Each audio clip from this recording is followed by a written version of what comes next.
Okay, today we are going to be reacting to the most unluckiest people in the world. But before that, how are you guys doing? You guys feeling okay? How's school? I know school has started. Hope you guys doing good. Yeah, let's get started. So this is Yutomi Yamaguchi, born in 16 March 1960. He was born in Nagasaki, the Empire of Japan, and he died on the 4th of January 2010 at the age of 93. So Yamaguchi was a Japanese Marine who survived and witnessed both Hiroshima and Nagasaki atomic bombing during World War II. And at least 160 people are known to have been affected by both bombings. He is the only person to have been officially recognized by the government of Japan as surviving both explosions. That is crazy. Yamagashi had 3 children with his wife, whose name was Hisako, and a son whose name was Katsutoshi. Sorry if I'm pronouncing that wrong.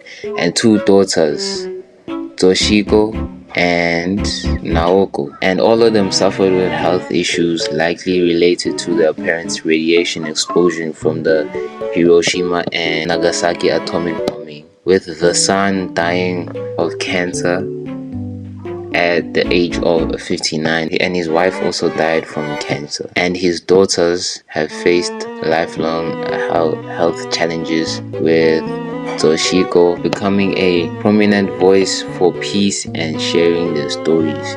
That is a lot of bad luck. Now the next person is Frano Selleck. So Frano was born in 1929 on the 14th of June. He was born in Dubrovnik. He died in 2016 on the 30th of November at the age of 87. As an adult, Selak moved to Bosnia, first working as a music teacher in Modrica. Sorry if I'm pronouncing that wrong. Learning how to play a piano and composing. He married and had 2 sons before divorcing and marrying his second wife. Selak's first near-death experience occurred in 1957 when he and a group of students were on a field trip to Odzak. Selak was riding the bus after dropping the children off. The vehicle crashed into the Bosna after the steering wheel failed to turn. Because the river was shallow, no one was harmed. The only ones on the board at the time were Selak and the bus driver, Ahmed, who Selak said couldn't drive without a half-liter of Rakija, but never had accidents before. His second near-death occasion was in January 1962. Selak boarded a Siri train from Sarajevo to Dubrovnik on return from work. According to him, he was riding with an elderly mother of the mayor of Stone, who had entrusted her into Selak's care. While riding through the cold, rainy canyon near Jablanica, the train derailed after a mudslide caused by a rockfall to fall on the bridge they were on, plunging the train into the Neretva below. Still holding on to his companion, Selak told her to hold on to him and hold her nose with the other before he broke the window of the cart with his elbow and swam towards land, where the townfolks of Grabovica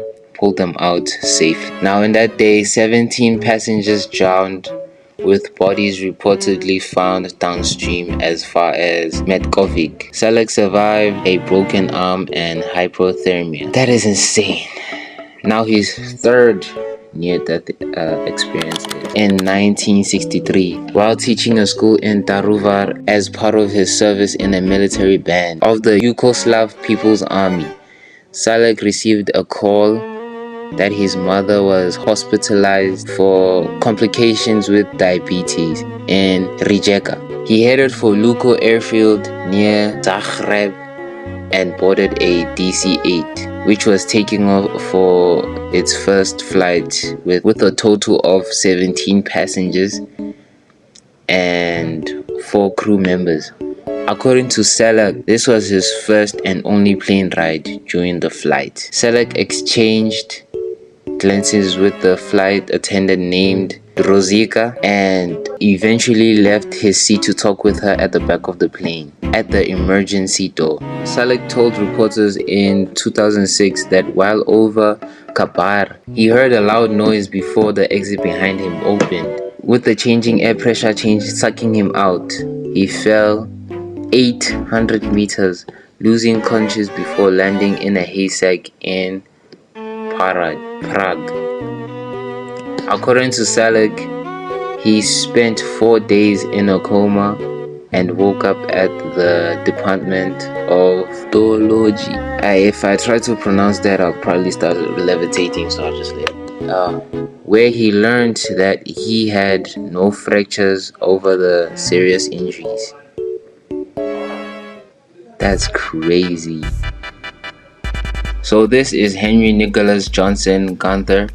Sorry if I'm pronouncing that wrong again. He was born in 1895, the 6th of June, and he died on November 11th, 1918. He was an American soldier. He was born in Baltimore, Maryland, in the US. Henry was an American soldier, widely considered to be the last soldier killed in the World War I. He was shot and killed at 10:51 a.m. on November 11th, 1918, just 1 minute before the war ended. So what happened was both sides agreed to stop fighting at 11 a.m. So Henry got killed a minute away from that. So this is Roy Cleveland Sullivan, born on February the 7th, 1912. Roy was born in Greene County, Virginia in the US, and he died on September 28, 1983 at the age of 71. So Roy was struck by lightning 7 times. The first time was when surveillance documented lightning strikes, and that was in April 1947. He was said to be hiding from the thunderstorm in a fire lookout tower. The tower was newly built and had no lightning rod at the time. It was said to have been struck 7 to 8 times. Sullivan described a scene from within the tower, saying that fire was jumping all over the place. Sullivan was said to then have ran from the burning building just before being struck a few feet away by lightning. It burned a half-inch strip along his right leg, hit his toe, and left a hole in his shoe. That's crazy.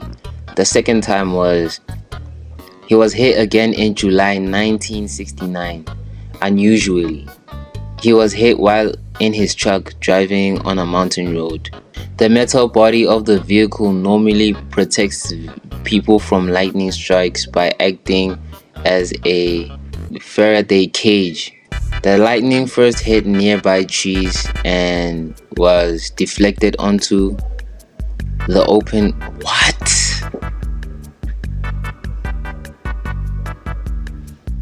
What? And was deflected into the open window of the truck. Brother, what? That is the worst luck you can have. The strike knocked Sullivan unconscious, burned his eyebrow and his eyelashes, and set his hair on fire. The uncontrolled truck kept moving until it stopped near a cliff edge. What? Brother, what? 6. Okay, the third one was in July 1970. Sullivan was struck while in his front yard. Oh my days. The lightning hit a nearby power transformer and from there jumped to his left shoulder. What?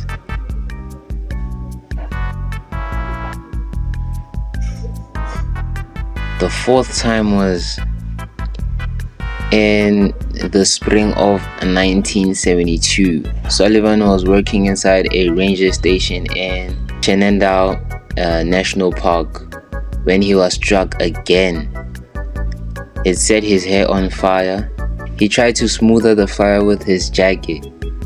He then rushed to the restroom but could not fit under the water tap, and so he used a wet towel instead.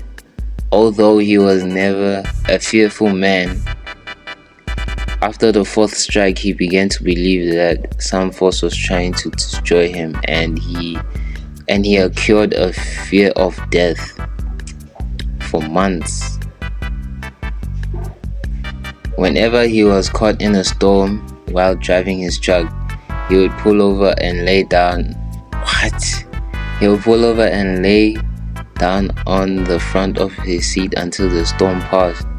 He also began to believe that he would somehow attract lightning, even though he stood in a crowd of people and carried a can of water with him in case his hair was set on fire. That's, oh my days, bro.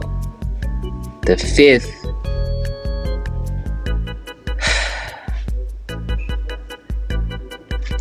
fifth was on August 7th, 1973.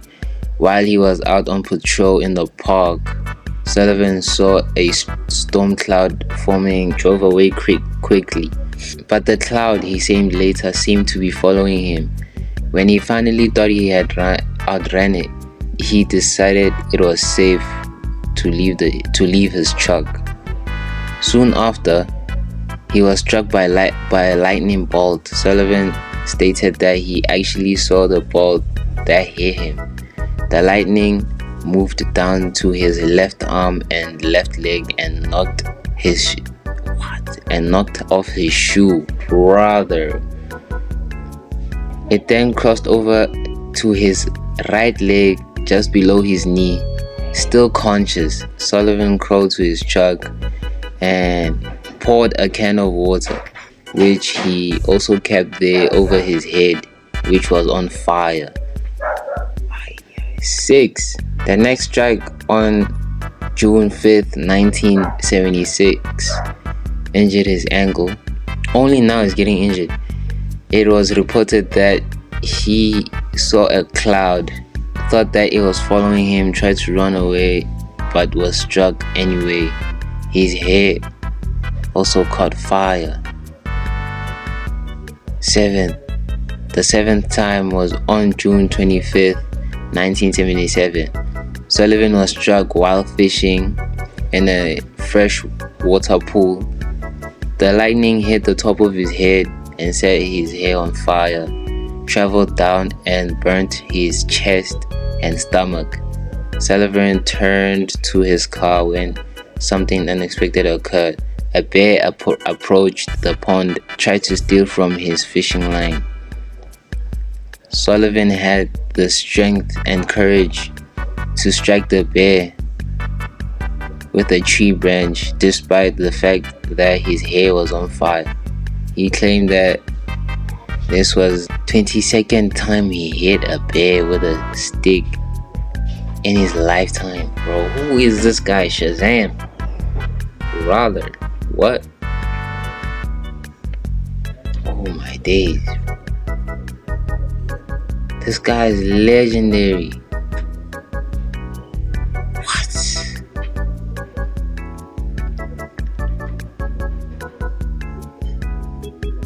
Dang. Here you go, hit by lightning back to back. 1976, 1977. That's crazy. That will be it for today. Make sure you sub, you like, do what you need to do. I drop more content like this. If you guys like this type of content, I will tell by the views. Make sure to like and comment, and I support your guys's. I appreciate your guys' support. Vote for me. Keep the subs coming. We hit 50 subs. Vlog coming soon. Don't worry about it. I don't know what I'm gonna vlog about. You don't know what I'm gonna vlog about. We both don't know which, and that's what makes it, a good vlog. We'll see when it comes out. I also don't know what's gonna happen. Okay. So yeah, sub. I hope you enjoyed this one. This one took. Yeah. Peace.